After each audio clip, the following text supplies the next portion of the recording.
Well, good afternoon. It's 2:36. Sorry, I'm 6 minutes late getting started, but I came to the room. Nobody was in here, so went down to the restroom just a few minutes, and boy, it was so cold in there. I started sneezing and stuff. But anyway, miserable day here. Hope someone will be in, but until they do come, I'll go on and get started where we left off last time. My memory is we finished 2.1 and we're starting today on 2.2, which is, to me, finally we're getting to do some real differential equations. Up to then we've been talking about what it means to be differential equations and all sorts of peripheral stuff, and given that this is a solution, what does that mean? All this type of thing. What you need. Is your office hours at 3:15 today? No, my office hours, 3:45 until 6 o'clock. 3:45 to 6 o'clock. Right. In your office?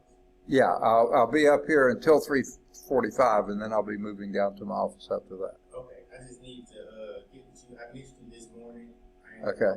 But I won't get you today. But I know on your schedule, this is your class time. So This is class time. Nobody's here yet, but I'm going on and teaching the class. Right. okay. Yeah. I'm sorry. Well, I guess I'll see you After 3:45. Okay.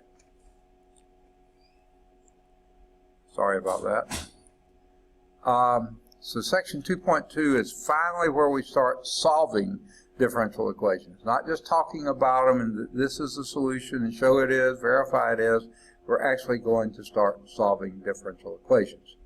The first, the easiest, the most straightforward technique is if you have variables you can separate, then separate the variables and solve them in that method. So it says we begin our study with the simplest of all differential equations, first order equations with separable variables. And it says because the method discussed in this section and many other methods for solving differential equations involve integration, you're urged to refresh your memory, blah, blah, blah. Okay. So consider the first order differential equation. Let me get my pen set up. dy dx is equal to some function f of xy. Okay, some function f is a function of both x and y. Now typically y is the dependent variable, x is the independent variable, but they can both show up in any combination in the right hand side. Okay? Now, let's then further suppose that f doesn't depend on y, and that all we have then is that this is actually a g of x. There is no explicit y dependence of that function. So this can be written strictly as this. Well then, if we have dy dx is equal to g of x, it's a very easy thing to do. That can be solved by integration. Okay? If g is a continuous function, then integrating both sides of one, and I'm going to show you how I usually do it. The book actually winds up doing it similar to this. It looks like one thing. It's not really what you're doing, but it is similar. You write this in differential form, which is dy is equal to g of x dx. Okay? Now what it looks like you just did was multiply both sides of the equation by dx. And for all intents and purposes, that seems like what you did. That's the same as writing it in differential form. Then you integrate both sides of the equation. If g is integrable, you do this. Well, integration of dy from Fundamental Theorem of Calculus Part 1, this would just be your y is equal to whatever the antiderivative of g is, let's just call it capital G of x, and remember there's no y dependence here, plus some constant c. Okay? first order differential equation will need one variable, okay? Now, where g is the antiderivative or indefinite integral of little g of x. Now, let's do an actual example. If dy dx is equal to 1 plus e to the 2x. Okay? What we do is dy, writing it in differential form, which looks like we just take it and multiply by dx, which in effect that's really, it's not what we're doing, but it sure is what it looks like we're doing. And then integrate both sides. And this will be y is equal to the integral of dy is y. That would be, for the first term there, that would just be x plus antiderivative of e to the 2x would be e to the 2x, and then the antiderivative of undoing the chain rule would be 1/2. Okay? And then plus some constant c. Now, if you don't believe that's the answer, take the derivative of it. Okay? Derivative of x is 1. Derivative of 1/2 e to the 2x would be 1/2 e to the 2x times 2, which would be would be e to the 2x, and then the plus c would go to 0. So sure enough, that is your answer. And that's a one parameter solution because the c is your given parameter. All right. So just in case I don't have time to write, space to write all this, let's clear that out of the way and go to definition 2.2.1. Separable equation. Okay.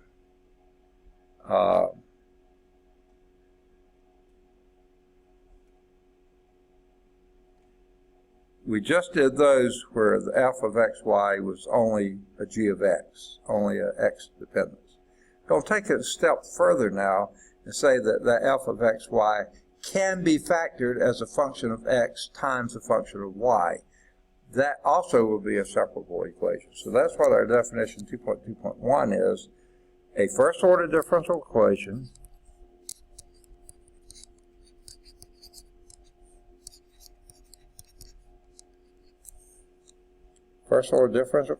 of this form, dy dx is equal to some g of x times some h of y. So that function of x and y can be separated into factors. One a factor of x only, the other a factor of y only. This is said to be separable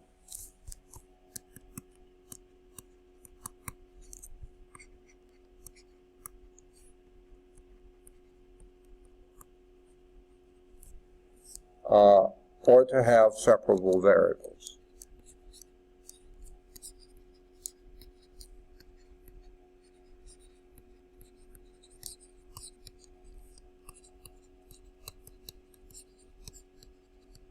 Okay, so that's what we mean by separable differential equation, or to have separable variables. So here are a few examples. dy dx, derivative, is equal to y squared x e to the 3x plus 4y. Wait a minute. I can see y squared can be separated from the x, that's fine, but the e to the 3x plus 4y, that looks like those are all together. Until you remember some of the properties of exponents.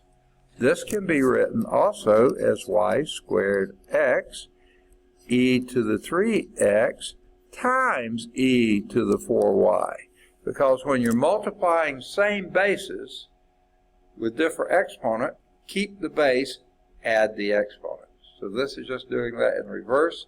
You have a sum of two exponents of a single base.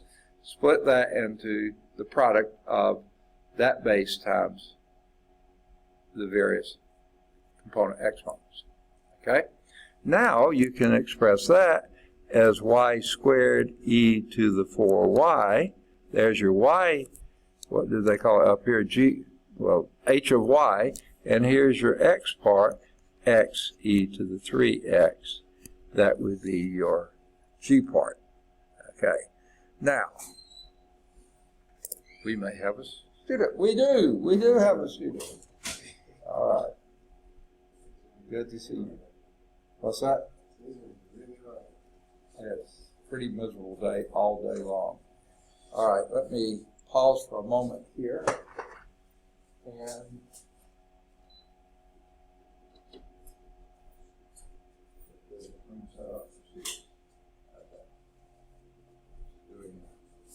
saving the projector bulb and me, but all that was being recorded. I don't know if this will pertain to you, but they did want us to make these announcements, and since I'm recording, I'll make it for the other one or two people that may still be in the course. I know one's still in here. I don't know if we still have both of them or not. Here's a new announcement. This was in my box this morning, and it says, urgent notice, action required, underline, all caps, bold, up and highlighted in yellow. So they must, and two exclamation points. Okay, so I think they think it's pretty important. They say, attention Lawson State instructors, that's us. Please announce in your class about the 2020 through 21 FAFSA and post in your area. And this is from Lawson Financial Services. Now, as soon as I make this to all my classes, then I will post it probably right up here on the board. Here's what it says. Okay? Important notice. Please note, Lawson State Community College will be converting to a new student information system for the 2020 through 21 academic year. It is imperative that you ensure that your 2020 through 21 FAFSA is complete and ready for processing. If you have not completed the 2020 through 21 FAFSA, please report to the Office of Student Financial Services on either campus for assistance. Please check your student email or student portal on a regular basis for updates. Now, I don't know if you'll even be here next year, will you? I didn't think so. I don't know if Vincent will or not. I think he's probably going to be graduating before next fall. I don't know about Peyton. He should be graduating soon, but I had to turn him in as a no-show, so I don't know if he's still in the course or not. I'll know when I put in today's attendance, whether he's in there now, but I don't know how long he's going to stay. I'll tell you what I think this means. That doesn't mean this is what it means. I don't think that much different is happening with FAFSA. Do you typically, yeah, okay. I don't think this is a FAFSA change. I think it's a school change. I do know that we have ever since, way back, I think 2005, before that, we were Bessemer State Technical College on this campus, and Lawson was on the Birmingham campus, Lawson State Community College. We were merged by the guy who was then our system chancellor. They had come out with a thing, this is more history than you probably need to know. They had come out with a thing that all technical colleges either had to become a community college, merge with a community college, or close. Okay, those are the three options we had. We chose to become a community college. So we went through all the SAC stuff to become a community college. And I mean, it was rigorous. There was an application for a thing that we had to do all this paperwork for them, for SACs. Then there was another, and that involved the site visit, and then there was actually their accreditation. So we went through all three of those really heady, paper-intensive processes, and at the end of the last one, they approved us to be a community college. The next day after they approved us to be a community college, the chancellor announced we would be merging with Lawson. Okay, so we went through all that just to have him make this merge anyway. When he said, or they originally said, you either become a community college, you merge, or you close. So we had chosen to become a community college, and then as soon as we got eligible to do so, he made us merge. Okay. Now, that's sort of beside the point, except that he was a politician. And I don't think he liked Freshman State Tech for some reason. May have been obvious reasons, but I don't know. But anyway, he was also a wheeler dealer. And one of his wheeler deals was when we merged with Lawson. Before that, we used our own system. I guess they would say student information system. It was also our faculty information system. It was all the system. But they said that wasn't strong enough or comprehensive enough to handle the two schools, so we had to go with what Lawson was using, which is what he was saying everybody had to use. And what we sort of found out was that he had made a deal with this company. Probably were kickbacks involved, I don't know, but I'll say this, he's now in jail, okay? It wasn't over this, it was over other things, but he was a wheeler dealer. Like I said, a politician, not really that much of an educator, but definitely a politician. And he got caught in some other things, and he got sent to jail. Now, maybe he's out now, I don't know, I haven't kept up with him. But anyway, he made us use this old system that was developed by some team here in Alabama that he had some connection with, and so we've been using that all these years. Well, now there's a new chancellor in, who's also a politician, and he's gotten to be in his bonnet. We all need to change to another system, because he wasn't involved with that previous one, or if he was, he didn't like it, I don't know. But anyway, there were several chancellors in between, so it wasn't like he didn't like the other one, but there were several chancellors involved here. But anyway, this new one says we have to change. That's what I think is driving this. We're going to a brand new, like it said, student information system, but it's also the same system we use to enter courses and all sorts of things. And because it's totally different from what we've been using, won't look anything like this. People right now are having to go off for weeks at a time down to Montgomery to get trained on this new system. And they've been doing this for weeks, months, and they still have only scratched the top of the iceberg, okay? So what I'm gathering from this is that the financial services area has now been trained on how to enter FAFSA on the new system. So they're going to try to get this done for all of the existing students now before next fall. Because next fall we'll have to be entering students, so new incoming students in the system, and that's going to be another ball of wax, worms, or something, can of worms, or something like that. So I think that's what this is all about. So if you're not going to be here, it probably isn't going to affect you, and it may not affect either of the others, but I did want to let you know that if you were going to be here, you need to get it done sooner rather than later. Day after tomorrow, Wednesday, February 12th, on the Birmingham West Campus, from 9:30 to 11:30 is the Lawson State College Transfer Fair Day, okay? Transfer Fair Day. And this will be on the academic building, in the academic building, the B Hall, and that's all up and down that long hallway over there. They'll have tables set up all along that hallway, and people from these various universities and colleges will be there to talk with people, to pass out information, to get names and numbers and emails and stuff so that the communications can go well.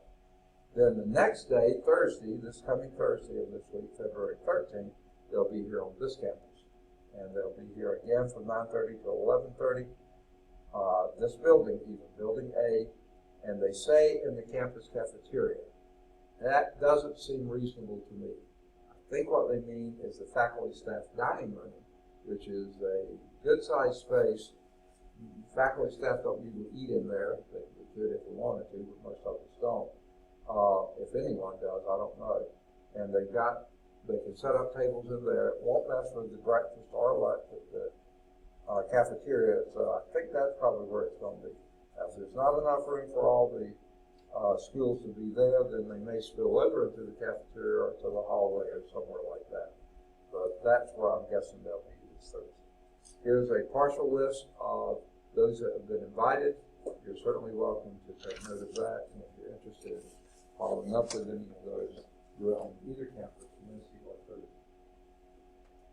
And then I've announced to you several times before, this is not the only research experience for undergraduates.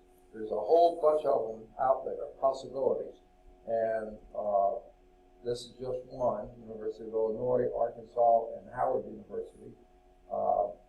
This is a very nice one that 10-week, most of them are 10-week internships. This one is in the fields of mechanical, electrical, and material engineering. Others are in other fields. This has a $5,000 stipend, which is one of the largest, most lucrative ones I can remember seeing. Most of them do provide free housing on campus, which usually includes meals, and they do include airfare to and from the campus one time, one round trip ticket. You can go, stay to 10 weeks, come back, they pay for everything. Travel in between, that's on you. Okay.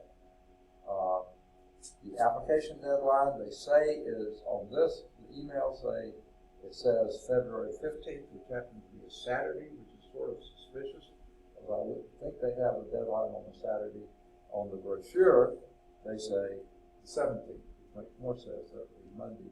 My advice, get it in early, so you have it in by evening day. All right, I've already marked the present. That's probably more than you wanted to hear about announcements, but let's move on from there. I started talking about what we mean by separable equations, okay? And here was the first example that you can separate. What they mean by separating is in a multiplication sense. This one was dy dx, that's your derivative, is equal to y squared x e to the 3x plus 4y. Now, on first glance, you would think, yeah, I can separate the y squared from the x, but how can I separate these? Well, think about what an exponential function does for you. Okay, one of the rules for exponents, if you have an exponential of a sum, that's the product of their exponential. So that could be written as e to the 3x times e to the 4y. Okay? Now when you do that, you can group the y's together, y squared e to the 4y, group the x's together, x times e to the 3x. These are now separable in a multiplication sense. Now, this is just an example of one that is separable. Is it easily integrable? The answer would be no. Okay, but it probably could be done. A series of integration by parts, I think, would do it for you. Okay, but it would not be particularly easy. They're not saying solve it. They're just saying this could be written separated the variables. Okay, and I will do one more step from what they suggest here. Again, you would want to split this into differential form, since you weren't here to hear the first part. dy is equal to, I'm going to use that last form, I'm going to rearrange it, x e to the 3x, y squared e to the 4y, and then call it dx, okay, because I've written this one in differential forms. Then divide, separate the x's and y, divide by y squared e to the 4y here, and y squared e to the 4y there. Okay, that'll wipe this out, and now you have dy over y squared e to the 4y is equal to x e to the 3x dx. Okay, now, like I was saying, this part can be done by integration by parts. This part, yeah, I'm not sure that it can easily be. I think it still can be. Right, this is e to the minus 2y. Yeah, y to the minus 2, e to the minus 4y dy, and then use this.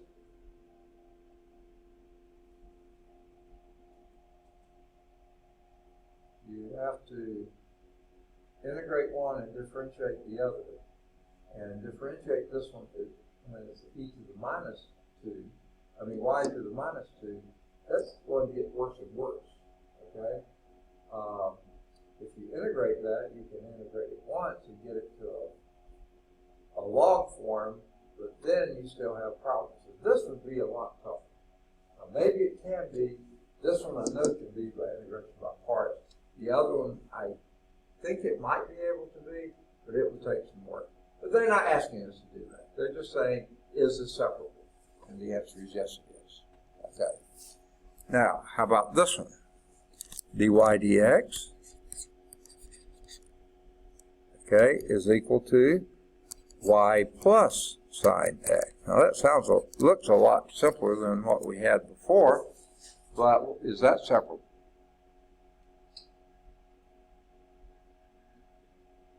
No. Has to be separable in a multiplication sense. This is an addition. You can't separate that in a multiplication sense. So that is not separable. Okay? Later we'll find this is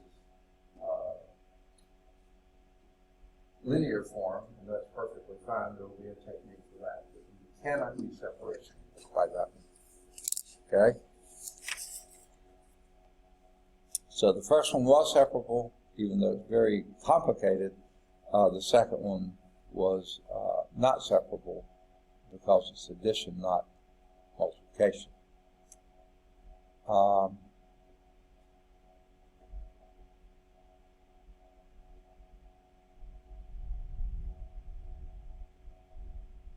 Okay. Now, I've already shown you how to separate them, and they do too. They go into introducing new names for functions. A p of y is 1 over h of y, and I mean, it just seems like kind of ridiculous of how many times they change variables or other things like this to, and then they, once they have it in that form, then they introduce a phi of x, and it just, they can just about drive you nuts in a fairly simple concept by throwing so many different things in it. So anyway, I won't go into all those. Let's look at the methods of solution. The last equation they had above indicates a procedure for solving separable equations, and you wind up with a one parameter system family of solutions because it was a single differential equation, first order differential equation.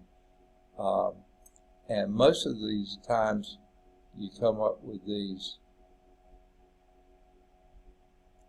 equations. Sorry, I'm having a lot of drainage up. Just in case something else happens this week, this may be a little forewarning. Hopefully it won't happen. But Friday night we were invited over to a friend's house to celebrate the guy's mother's 80th birthday. And we knew them. They're from Germany, and all of them from Germany, but our friends live in Birmingham now, work at UAB. But his parents had come over to celebrate his mom's 80th birthday. They live in Germany. So we were over there, and they also invited their neighbors, who are friends of ours too. And they have 2 little girls, the neighbors do. Our friends have one college age student who's at Auburn, and the other is a high school student. Well, the kids, high school student and the two younger girls, they stayed to themselves most of the time. So we weren't around them that much. But the older of the two girls had made the dessert tray, I think, with Girl Scout cookies and other things like that. It was sort of nice, it wasn't anything real fancy. But anyway, at the end of the evening, she came in the room and was talking with the parents and us and everybody. And then she said goodnight and went home. She hugged everybody. Well, we found out then Sunday evening, we got a text from our friend that she had come down with the flu. Okay, so we were probably exposed. Okay, we didn't have very close contact, except through the food possibly, and through the hug at the end of the evening. So hopefully that wasn't enough. But if something does happen, and so when I said I'm beginning to have some congestion, I think it's too soon for it to be the flu. I think you have to have a few more days of this. But if something does come up and I don't show up one day, that could be the case. I'm sure hoping it won't be the case. But just found out a student in the class right before this one, and he's also in my linear algebra class. He's out. He was out last week with the flu. So, but I should be past the time where I could have caught it from him, because he had been on a funeral the week before, so he hadn't even been to school when he was most contagious. So anyway, the method of solution here, as sort of I've already indicated, is that you integrate both sides of an equation, just like I indicated here. If you integrated this side and that side. This, like I said, you could do by integration by parts. This one possibly by integration by parts, but that's sort of a tough one. We'll be doing ones that are a bit simpler than this. So let's look at example 1. And when you integrate both of those, usually we'll associate the constant of integration with just one side. You don't need one for both sides, just one side. Combine them to one side. Okay, so here's example 1, and I think you'll see this is pretty easy stuff. Okay? Here we have 1 plus x dy. Now this is already written in differential form.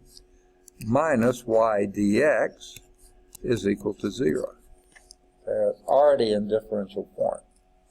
What would be your suggestion of how to proceed to try to solve that differential equation?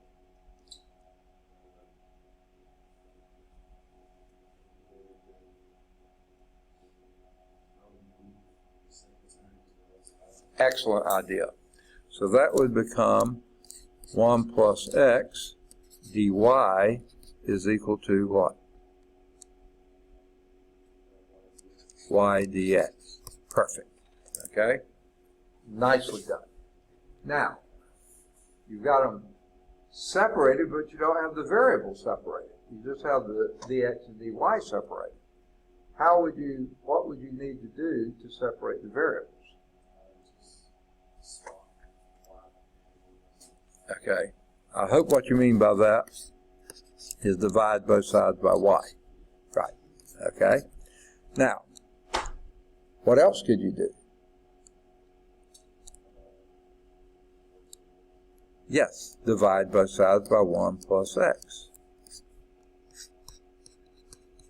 Okay, and here these go out. Now what you have is dy over y. I can't write.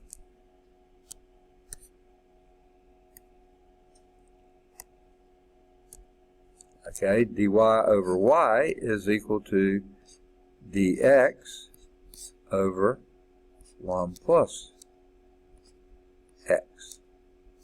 Okay? Agreed? It's pretty ugly dx there. Let's see if I can clean that up any. Too much. Okay.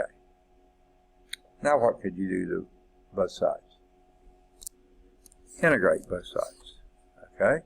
What is the antiderivative of 1 over y dy? Natural log of y. Okay. How about the antiderivative of 1 over x dx? Natural log of 1 plus x. Okay. Well, giving away what I'm thinking here. Okay. One side or the other, usually we do it on the right-hand side, or the side with the x's in it, we put our plus c, our arbitrary constant. Because these are both indefinite intervals, so you have to have a plus c one. But you don't need one. This is how we put it with the deviant variable x. Okay. Goodness gracious. Almost like something fluid to I. Wow. Okay. Getting the water like this. All right.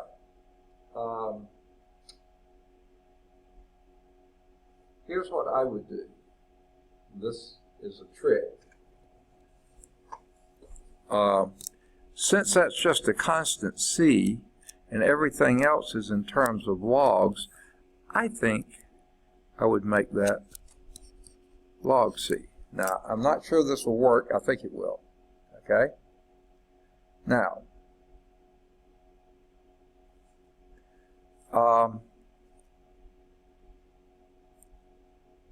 at this point, I would say let's exponentiate both sides because you have a log y. So let's do an e of this and then an e of all that, right? Well, e to the log y is what? Y. Why not? Okay. And this would be e to the log 1 plus x. Now, if you're exponentiating a sum, that's the same as the product of the two exponentials, right? So this would be e to the log 1 plus x times e to the log c. Okay? But guess what? E to the log c is just a constant too, right? In fact, it's the constant c. Okay? So what we have now is y is equal to some constant. Do I want to do this yet?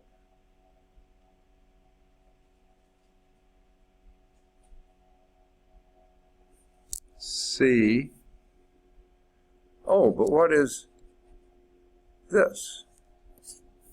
That's just 1 plus x, e to the log of 1. So there is your single parameter solution to that differential equation. Let's just see if that's what they get.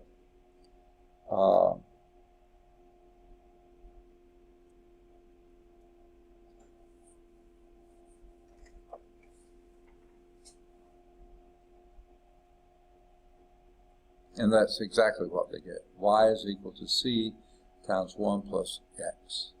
Okay. Now, they went through a lot more rigmarole that I think I sort of know why they did.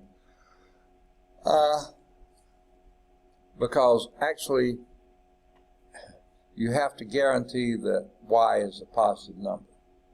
So they put absolute value bars on it. And then that gave you a piecewise defined answer. But then, by rewriting that, they give that it does have the same answer, and that's y is equal to c 1 plus x. All right. So in that solution, because each integral contains a logarithm, judicious choice for the constant of integration would be log c rather than c. rewriting the initial equation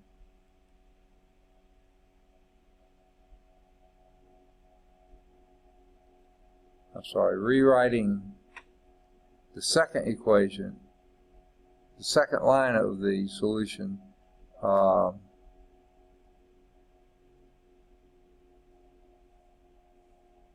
don't know.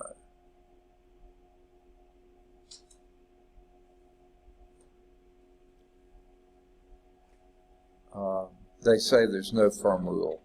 We did it. We sort of got away with it, so let's say we're lucky. Okay. Way back, section 1.1, we saw a solution that a solution curve may be only a segment or an arc of a graph of the implicit solution. Excuse me. G of xy is equal to 0. And then they just leave it there. So I think that leads to example 2. So let's do example 2. This is an initial value problem, dy dx. And for some reason my pen is doing a weird thing, is equal to minus x over y. And the initial value part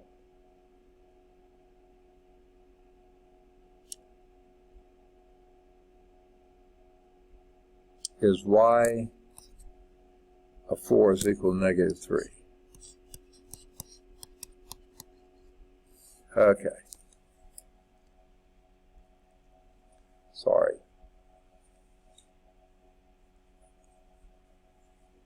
He's giving me fits again. Okay.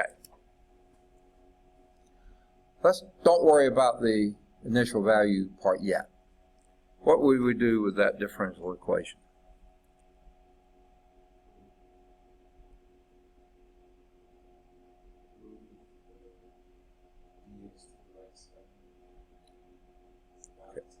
Okay. All right. What I heard you saying, we're going to write it in differential form with dx on the right-hand side, and at the same time multiply both sides by y. Is that what you meant? Yeah. So let's do the y here and the y here. We'll do that, and we'll write it in differential form. So this will give you y dy is equal to minus x dx. All right. I'll leave that up there, but we'll come back to it in a minute. Okay. Now, what might we do at this point? Integrate both sides. Okay, I'm going to do the minus sign in front of the integral. That's okay. It's just a constant minus 1. What does the left-hand side give you?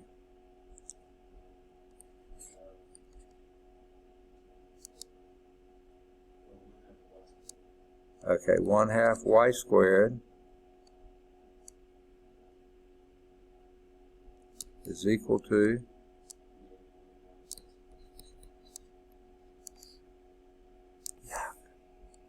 this pen drags sometime, and there it did right there. Negative 1/2 x squared with plus c. Now, again, I'm going to be a little dumb with this and make it 1/2 c, because you have 2's everywhere else, so why mess around with halves or 2's? Let's just multiply everything on both sides. Because a 1/2 c is just as good a constant as c, right? Okay, so we'll just do that. Multiply both sides of the equation by 2, and you get y squared is equal to minus x squared plus c. Okay. Now, at this point, we could substitute in our initial value. I couldn't think what it's called. We hope, well, let's do y squared is equal to minus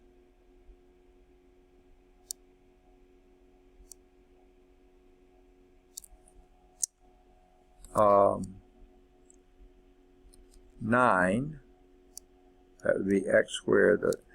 The minus out front is out front of the whole term. The minus 3 that goes in for the x, that's what's squared. But the minus sign out front is still there, plus c. And this is equal to, y is equal to, I just put the wrong number in, didn't I? That's minus 16, because x is 4. 4 squared is 16. Okay. Now that y squared, that would be our 9. Negative 3 squared would be 9. So now we would have 9 is equal to minus 16 plus c. What do you reckon c has to be? Add 16 to both sides, and c would have to equal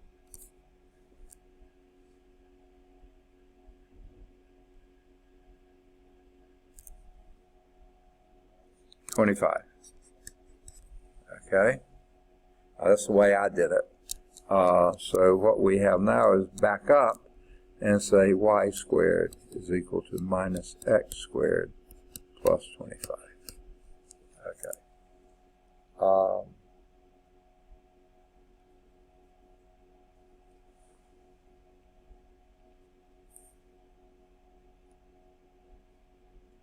Now, another way you can express that is add x squared to both sides, and you have x squared plus y squared is equal to 25. How is that? What is that anyway? It's what? A circle of radius 5, exactly. But that's not a function, is it? Okay, but we know that y of 4 is equal to minus 3. So when x equal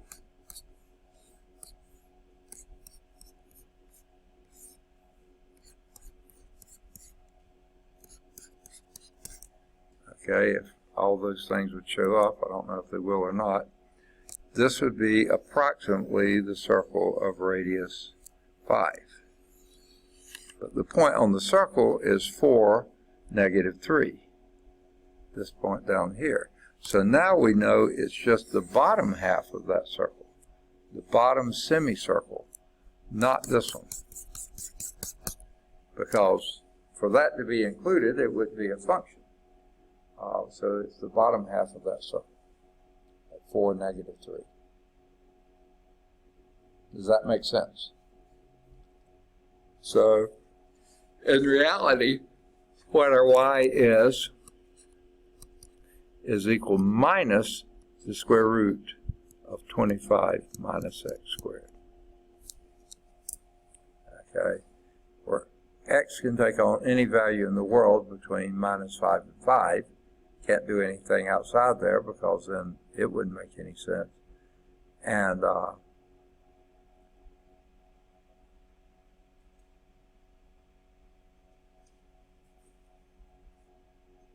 yeah. I thought I'm missing a c, but we had already substituted and gotten c. And this is only good for negative 5 less than or equal to x is less than or equal to 5, because it's only good from there to there. Okay, from minus 5 to 5. Okay. Now, they talk about losing a solution. Now, if I give you a solution, I don't expect you to lose it, okay? No, just kidding. Okay, some care should be exercised in separating variables since the variable divisors could be 0 at some point. Specifically, if r is a 0 of the function h of y, then substituting y is equal to, r into the dy dx equal g of x, h of x makes both sides equal to 0. In other words, y is equal to r is a constant solution of the differential equation.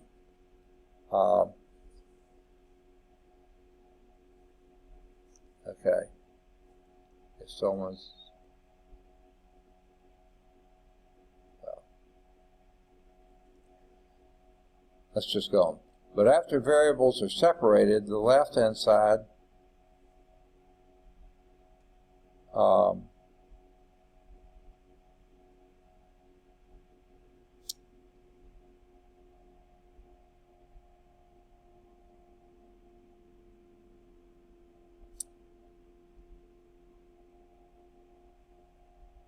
right. So, well, let me start with clean page here, because I think this requires some more writing than it does just talking. Okay.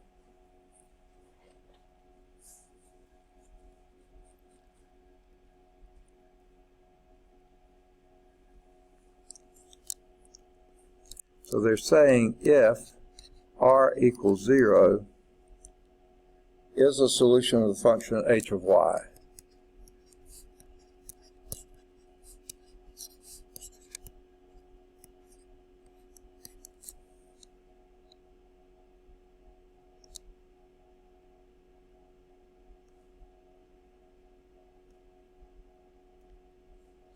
Okay. If that's the solution of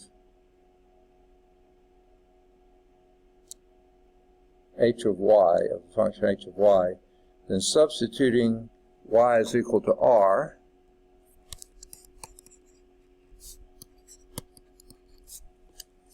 okay, into the differential equation dy dx is equal to g of x h of x, g of x h of y. I can't talk. Makes both sides 0. In other words, y is equal to r is a constant solution of the differential equations. But after the variables are separated, the left-hand side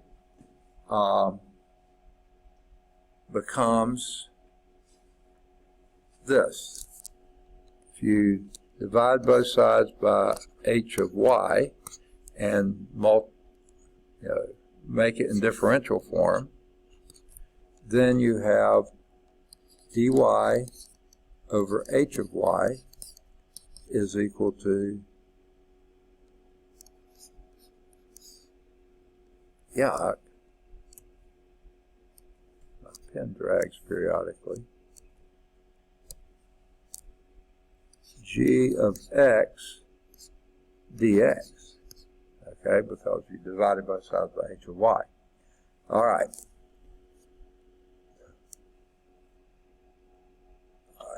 Without knowing especially what these values are, when y is equal to r, then, or is h of y equal r? No, y is equal to r.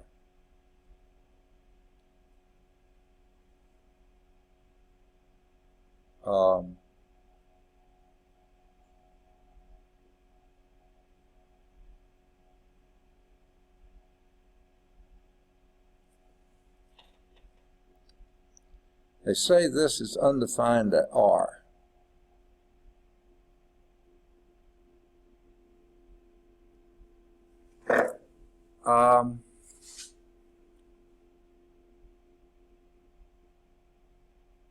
Oh yeah, okay.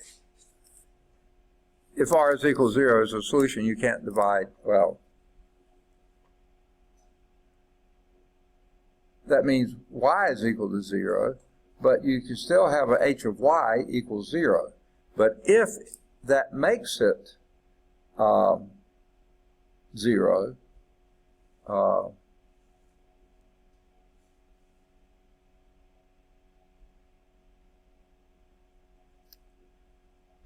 I don't know, maybe I just wrote something down. No, if r is a 0 of the function, no, what, okay, that's what I wrote down, is A0 of that. That means that H of R is equal to 0. And if H of R is equal to 0, then Y can't be R, okay, because H of R is 0. Okay, that's what they're saying.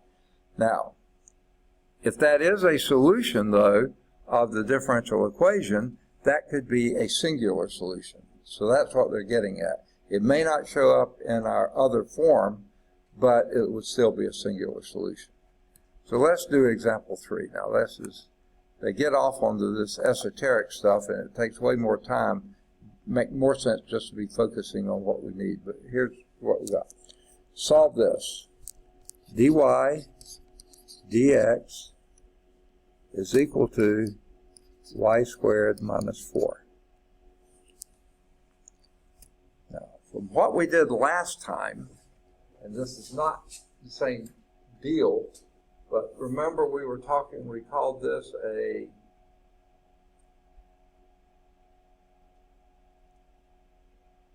goodness, I'm going blank on my term now. When the right-hand side doesn't have any dependence on the independent variable. Autonomous. Yeah, I couldn't get the word out. Autonomous differential equation. All of it's depending on y. That's okay. There's nothing wrong with that. But we see this is a separable form. Okay? And what would that give us? Well, there's no other thing given. Okay? So how would you separate variables? Excuse me. Here.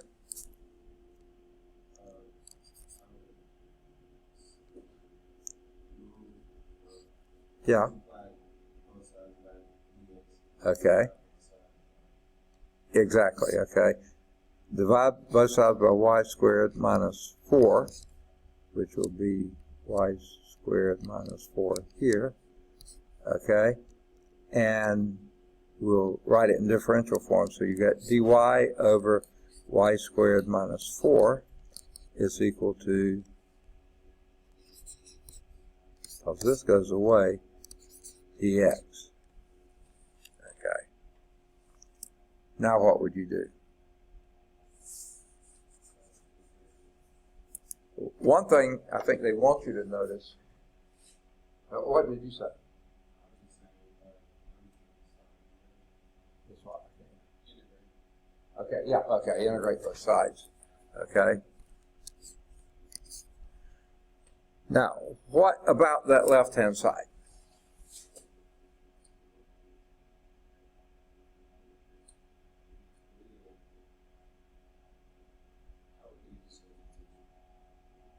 Substitution. You know, that might work for a trig substitution. I think it probably would be a pretty good thing to do. However, what's that?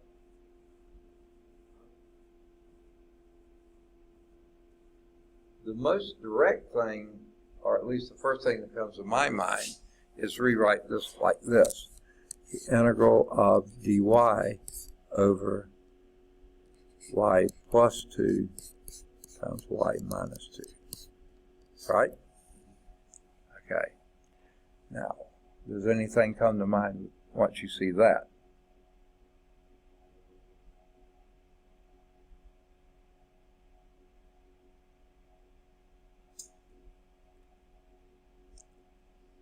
How about partial fractions? Right. Okay. Now, I'm going to leave off the integral sign for a bit here and just do it this way. 1 over y plus 2 times y minus 2 is equal to sum a over y plus 2 plus sum b over y minus 2. Okay? That's the method of partial fractions. It's kind of like doing your subtraction of fractions in reverse. If you had the, or not subtraction, sum of two fractions in reverse, you have to have least common denominator. That's going to be y plus 2 times y minus 2. And then figure out what a and b is going to make that happen. Now, there's a sort of an easy way to do this. it doesn't seem like it's fair, but it works, is let's first let y equal -2. What would this equation be then? Ignore the fact, oh, I'm sorry.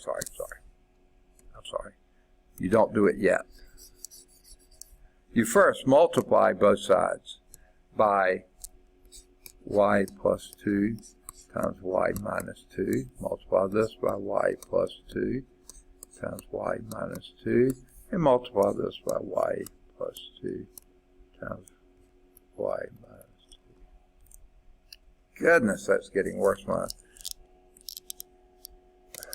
screen won't stay still. And it flops on me, and then the writing gets really bad. Y plus 2 times y minus 2. Okay. Now, when you do that, everything on this side goes away except the number 1. Okay? Over here, the y plus 2's go out, and you have a times y minus 2 plus, and here the y minus 2's go out, b times y plus 2. Okay.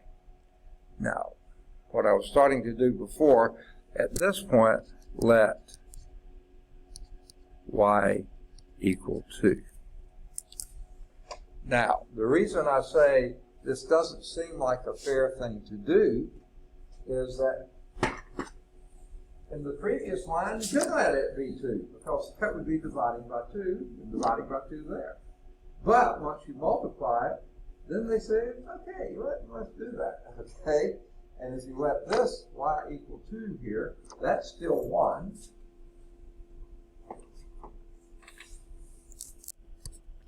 And this would be 0, and this would be 4b. So that would suggest to you that b would have to be 1/4, right? Okay. That works so well. Why don't we do it again? But this time, let y equal -2. Okay? And then our equation would be 1 is equal to a times a -4 plus b times 0. So that goes away. So this would imply that a is equal to -1/4. Okay? Now we go back into our equation, our function, our integration. I have to get the right word in a minute. And I'm going to rewrite this as the integral of dy over y plus 2 times y minus 2. Okay. I'm going to erase some of this, so I'm going to leave the pertinent parts.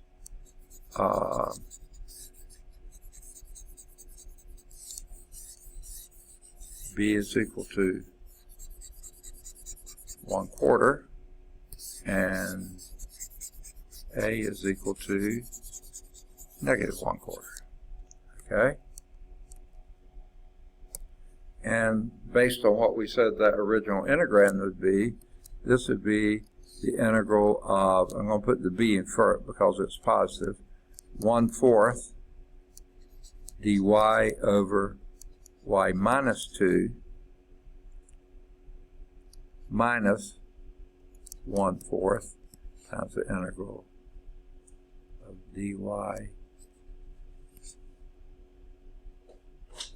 over y plus 2. That was our minus, yeah. Okay. And this would be 1/4 the log of absolute value y minus 2 minus 1/4 the log of absolute value y plus 2. Okay. And that's equal to x, integrating the other side, plus some constant c. Now, that's not this what I want to keep it as. We're going to do some tricks like we did before.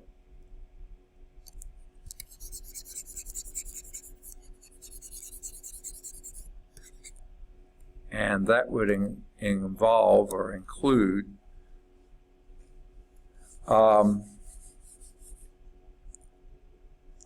factoring out the 1/4 on this side would be the first thing, and maybe just multiplying both sides by 4. Okay, that would probably work. The log of absolute value y minus 2 minus the log of absolute value y plus 2 is equal to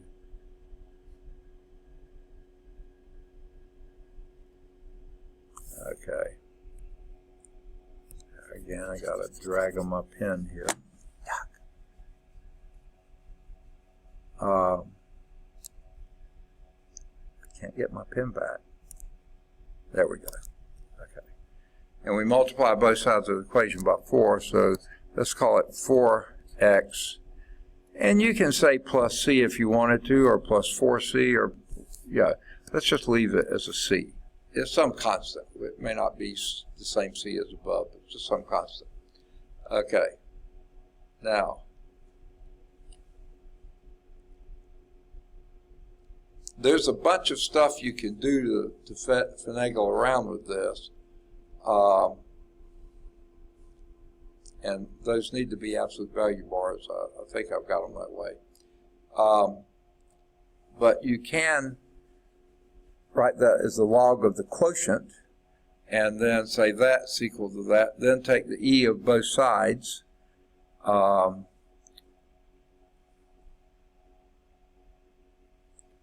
And I think that will get you close to where you need to be. So I think that gives you the log of, and they usually do this, y minus 2 over y plus 2. Just make that one logarithm is equal to e to the 4x.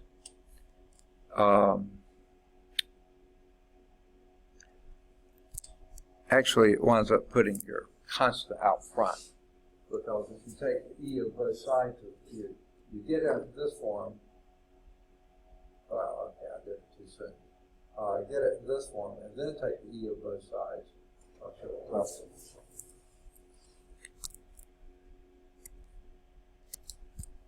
A little bit longer.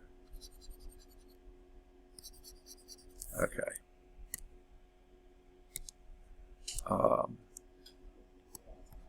We're out of time. I was afraid we might be. If you fiddle with this, it comes out being, well, let's see. We'll just finish fiddling next time. I think what we've got it down to is this bottom line on page 49. Okay? And somewhere here I have an eraser. So we'll start with that next time.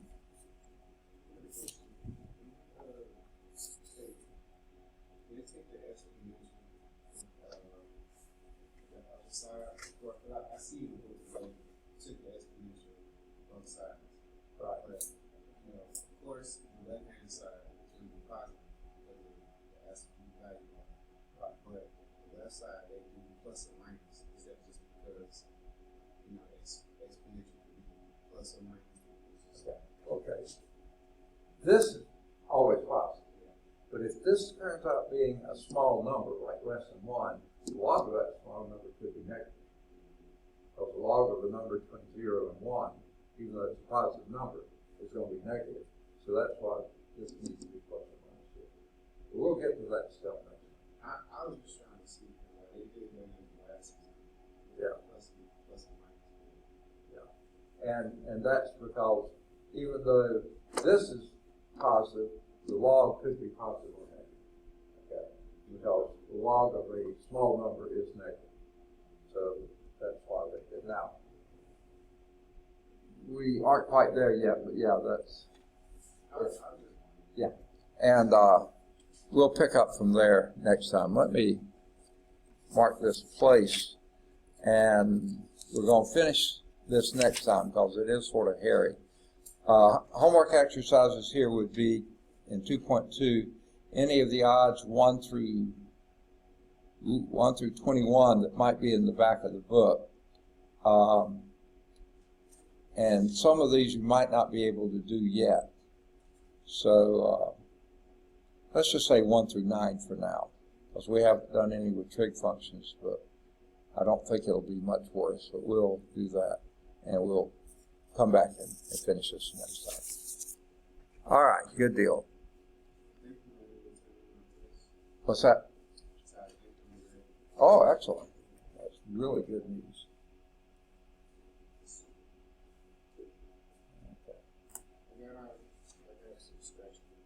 Okay, I'll take that. And, okay. I think I read it. Okay. Yeah, this was not a particularly, I thought when I looked at the problems and looked at the answers, they looked like they were pretty straightforward. Until I started working on myself, I went, why did we do this? You know. It wasn't hard. It was like, you just had to pay attention. It's kind of what I consider tedious. Yeah, it was tedious. But like the differentiation, it's not hard. It's just like, it's easy to write wrong with the thing just because everything is the same. Yeah. Okay. Here's the bad news, though. I'm not seeing my key in here. My work study student has sort of fiddled with some of this stuff.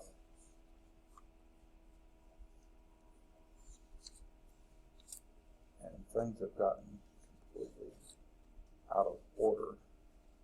I think she's lost my key. So I may have to come up with a new key. Looks like I'm going to have to, because I sure don't see it here. And I sure don't think the others have turned in anything yet, so I'll have to come up with a new key. So it might take me a little while before I get it done. All right. I see you. Okay.